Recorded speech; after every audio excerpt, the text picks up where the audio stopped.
سلام، توی این ویدیو میخوام بهتون طرز صحیح گرفتن آرشه رو یاد بدم و توی بخش دوم ویدیو 4 تا از تمرین‌های مورد علاقه خودمه که خیلی کمک کرد به آرشه‌گیری خودم و انعطاف پذیر بودن انگشتام روی آرشه رو بهتون بگم. آرشه هم برداشتم. اول قبل از اینکه بخوام شروع کنیم میخوام اسم اجزای آرشه رو بهتون بگم، چون موقعی که اینا رو استفاده میکنم میگم خوبه که بدونید قبلش.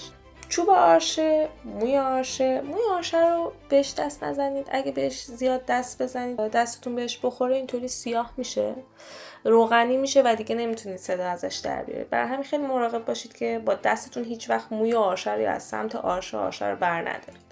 نوک آرشه میایم تو پاشنه آرشه جزئیات بیشتری داره، همینطوری که میبینید دستم میارم اینجا که شما راحت‌تر ببینید.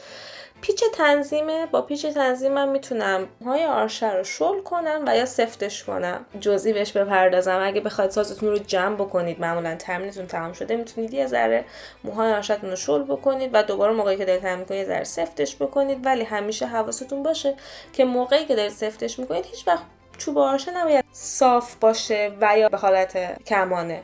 باید یه ذره انحنا داشته باشه.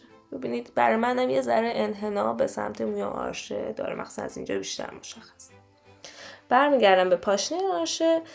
پیچ تنظیم رو گفتیم. این دایره‌ای که می‌بینید اصطلاحاً بهش میگن چشم آرشه و اینجا هم که پد چرمی هستش که من چون محافظ داره این قسمت خیلی مشخص است ولی سیاه رنگ هستش معمولا.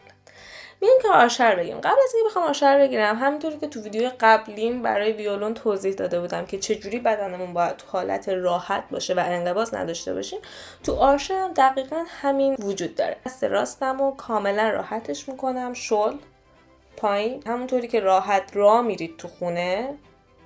دستتون تو چه حالتی قرار داره همونو میارمش بالا. این حالت راحت دست منه. حتی تمرین دیگه ای هم که وجود داره، من امروز سیب آوردم بهتون نشون بدم باش. میتونید یه چیز گرد، یک سیب گرد میتونه باشه، میتونه توپ باشه، فرقی نمیکنه، بگیرید دستتون و ببینید که چجوری میگیرید. و اگر دستمو شل کنم و این سیب بیفته از دستم جدا بشه، این فرم دست راست منه. یا اگرم کاملا شل کنم و راه برم، باز همین فرم حالت راحت دست راست من هستش. این حالت فرم راحت رو اینجا حفظش میکنم صرفاً به شکل فرم. برای همین دقت بکنید. خیلیا وقتی من بهشون این فرم رو توی شاگردام که بهشون یاد میدم میگن پس ما چجوری بگیریمش؟ قراره صرفاً فرم رو حفظش بکنیم. چون موقعی که آرشه میاد دستتون ناخودآگاه به خاطر اینکه میخواد آرشه رو نگه دارید ممکنه دست منقبض بشه. برای همین از همین الان تو ذهنتون باشه که ما قراره با دستمون فرم آرشه رو حفظ بکنیم و بعداً با وزن دستمون اون وزنی که میخوایم رو به آرشه بدیم. بین پد چرمیمون و پاشنه آرشه یک فاصله ای هستش اینجا. توی این فاصله انگشت شست ما قرار میگیره، ازش بیرون زده نمیشه، به حالت گرد، همونطوری که دست من راحت بودم شستم به سمت بیرون نبود، درسته؟ تو حالت به رو به داخل معمولا بیشتر. توی این حالت گردی دستمو قرار میدم و به این شکل که بیرون نزنه. اصلا یکی دیگه از دلایل اینکه این پد چرمیمون اینجا هستش، انگشت شستمون هم میتونیم فیکس بکنیم، یعنی باعث میشه که خیلی راحت سر نخوره بیاد بیرون. شست تو این نقطه قرار میگیره و بقیه انگشتان به نسبت اون میاد روی ساز. پس یه بار دیگه میریم. دستم رو راحت کردم، آرشه دست چپمه، دستم میارم بالا تو حالت راحت، محل قرارگیری شست رو میدونم، آرشه رو میارم تو دستم میگیرم و شستم رو توی اون نقطه‌ای که میخوام میذارم. انگشتای دیگم رو میارم روی آرشه. انگشت کوچیک روی آرشه قرار میگیره به حالت دایره. به این شکل. هیچ وقت حواستون باشه هیچ وقت انگشت کوچیک روی پیچ تنظیم قرار نمیگیره. همیشه روی آرشه هست. حالا بعضیا عادت دارن که اینو عقب‌تر میگیرن، بعضیا اینو جلوتر میگیرن. توی دورهای مختلفن. خب اینا هم متفاوته، بحثش بزرگه، ولی من یه ذره اینو جلوتر تقریبا نزدیک این چشم آرشه میگیرم روی آرشه، چون تسلطم رو روی آرشه فکر میکنم که بیشتر میکنه. 2 انگشت وسطم نزدیک به همه و انگشت اشاره‌مو بین بند اول و بند دوم وسط روی این پرده چرمی میذارم یا یکم جلوتر. تو بعضی از استایل ها اینا میتونه کمی تفاوت کنه، به فرم انگشتای شما میتونه تفاوت کنه. بعضیا خیلی انگشتان بلندی میتونن داشته باشن و بعضیا کوتاه‌تر، اینا میتونه تغییر بکنه. ولی به طور کلی این فرمیه که ما آرشه رو میگیریم. انگشت شستم به شکل گرد هستش اینجا، انگشت کوچیکم گرد روی آرشه هستش و این 3 انگشت دیگه هم انگشت اشاره و 2 انگشت وسط هم از بین بند 1 و بند 2 روی آرشه قرار میگیره.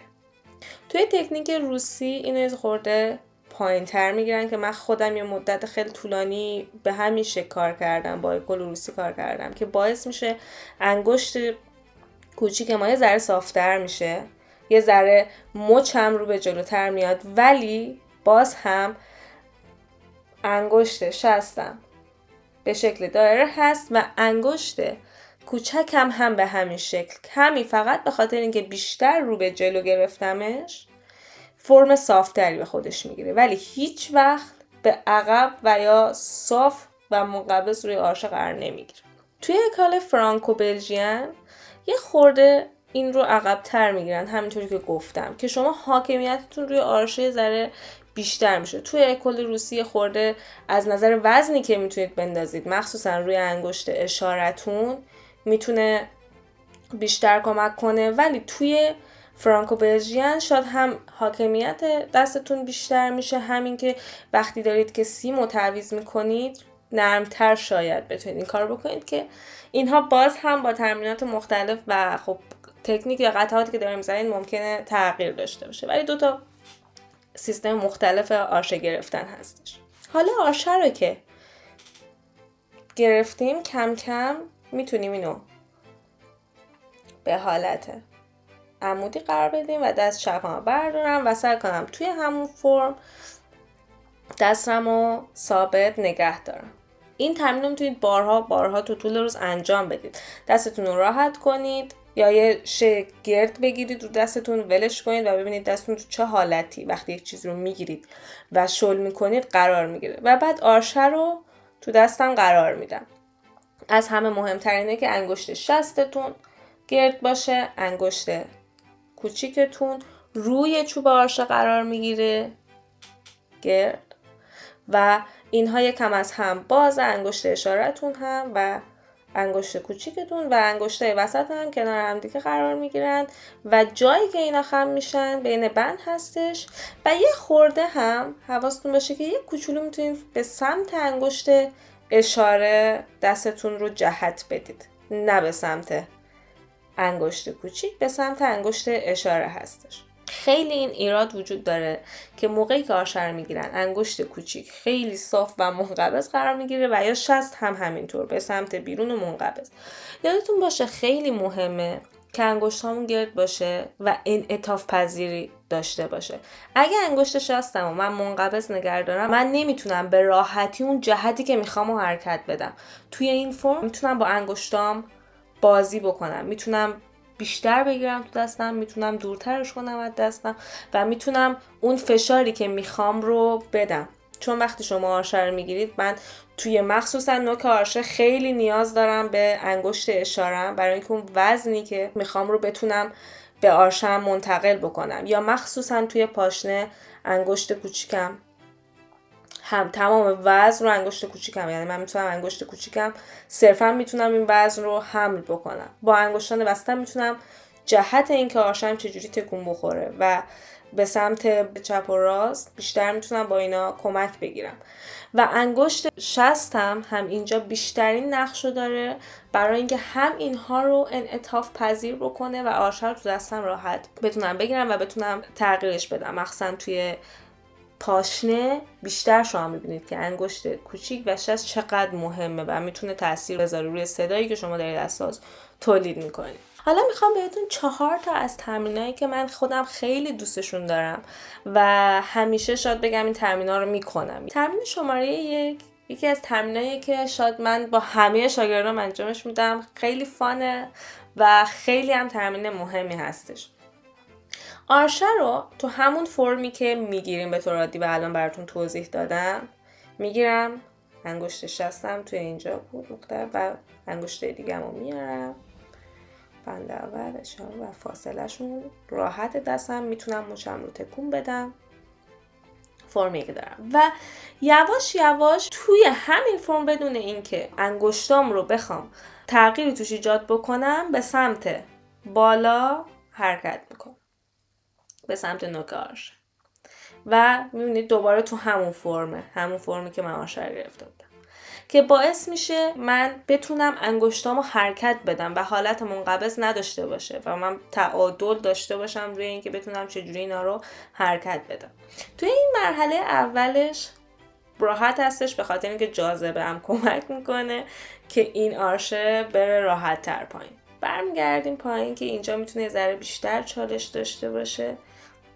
یواش یواش به سمت پایین میریم. شما موقعی که تعادل آرشتون رو دارید سعی میکنید توی این حالت حفظ بکنید، در از شما دارید یاد میگیرید که ماهیچه هاتون رو چجوری استفاده بکنید و آرشه رو بیشتر میشناسید. متوجه میشید که آرشه همه جاش به یک شکل نیست. من اون ماهیچه‌ای که توی پاشنه استفاده میکنم در این نقطه میتونه متفاوت باشه، در این نقطه میتونه متفاوت باشه، در اینجا و در نوک میتونه متفاوت باشه و من نمیتونم صرفاً آرشه رو بکشم و موقعی که دارم آرشه استفاده میکنم باید بدونم چقدر استفاده میکنم، کجای آرشه قرار دارم، با چه سرعتی و چجوری باید استفاده کنم ماهیچه‌هامو، یا رو کدوم انگشتم بیشتر هستش یا چجوری حتی کدوم بخش بیشتر باید روش تمرکز بکنم یا چه تغییری باید روش ایجاد بدم. میریم مرحله دوم همین تمرین که اینی که الان گفتم رو بیشتر حتی توش متوجه میشید. این رو به حالت افقی ما آرشمون رو میگیریم و بدون اینکه دست چپم روش باشه یواش شروع میکنم تا نوک آرشه رفتن. مخصوصا توی این تمرین پیشنهاد میکنم تو بخشای مختلف حتما یه ذره وایسید و فکر کنید به ماهیچه‌هاتون. مثلا این نقطه‌ای که من آرشه رو گرفتم تقریبا میشه گفت نقطه بالانس آرشه من هستش، برای همین من کمترین فشار رو الان توی دستم دارم حس میکنم و همینطور که میرم جلوتر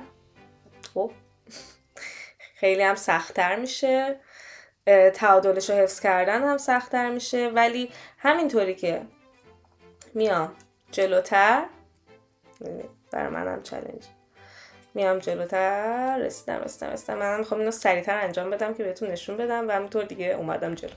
توی نوک گرفتم با همون شکل. اگه یه ذره واسه زیاد ماهیچه‌هاتون فشار نیارید، ولی ببینید که چقدر فشار روی انگشت اشارم هستش و انگشت وسطم و علاوهش هست و چجوری میتونم آرشمو صاف نگردم، چون من اینو اگه ول کنم میره پایین یا فشار بیشتری بدم تعادلم رو حتی میتونم از دست بدم، میتونه چپ و راست بره یا اون تعادل رو از دست بدم. و بعد این رو دوباره همونطوری که سعی میکنید اینجا منقبض نباشه، اینم یادآوری کنم الان یادم افتاد، یواش یواش توی همون شکل در حد امکان تو حالت بالانس برم به سمت پاشنه آرش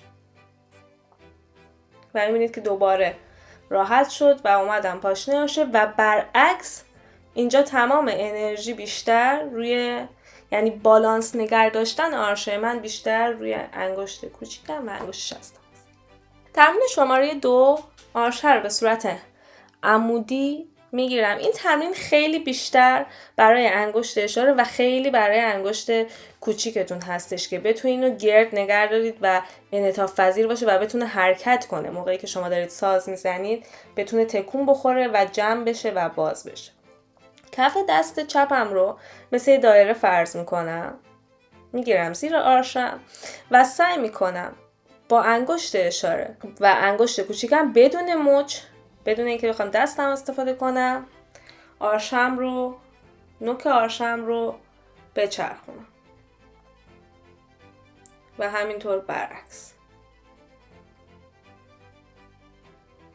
و میبینید که تمام این حرکت روی انگشت کوچیک و انگشت اشاره هم هستش و علاوه تعادلی و انعطاف پذیری که انگشت راست هم باید ایجاد بکنه. میریم سراغ تمرین شماره 3. تو تمرین شماره 3 ویولونمو میخوام، چون رو ویولون قرار تمرین کنیم. ویولونمو گرفتم، آرشه رو میارم میذارم روی ساز، پاشنه آرشه رو حالت دمبل من بالا بهش میگم، تو فارسی شاید اسمای دیگه هم داشته باشه. انگشتانم رو باز میکنم، جمع میکنم، باز میکنم، جمع میکنم، بدون اینکه بخوام از هیچ بخش دیگه از دستم کمک بگیرم. موقعی که باز میکنم کاملا روی سیما برخورد میکنه و موقعی که جمع میکنم میاد تو دست. حتی صدای ساز رو میتونید بشنوید که این باعث میشه باز هم انگشتاتون رو قوی بکنه و شما بتونید راحت تر اینها رو استفاده بکنید حین نوازندگی. آخرین تمرینی که میخوام بهتون بگم باز روی ساز هستش. توی این تمرین ازتون میخوام که یک سیم رو انتخاب کنین، معمولا سیم ر و سیم لا، به خاطر اینکه وسط هستش تا تعادل برقرار کردن آرشه توش راحت تر باشه. و آرشه رو موقعی که از پاشنه میخوام بکشم به نوک آرشه، یواش یواش انگشتانم رو جدا میکنم. اول توضیح بدم بزنم صدا نمیاد. یواش یواش انگشتانم رو جدا میکنم و میذارم. اینم برای اینه که باز هم دستتون بتونه انعطاف پذیر باشه، راحت باشه و منقبض نباشید. شما میتونید انگشتاتون رو بردارید بذارید بدون اینکه آرشه از دستتون بیفته و یا تعادلش رو از دست بده.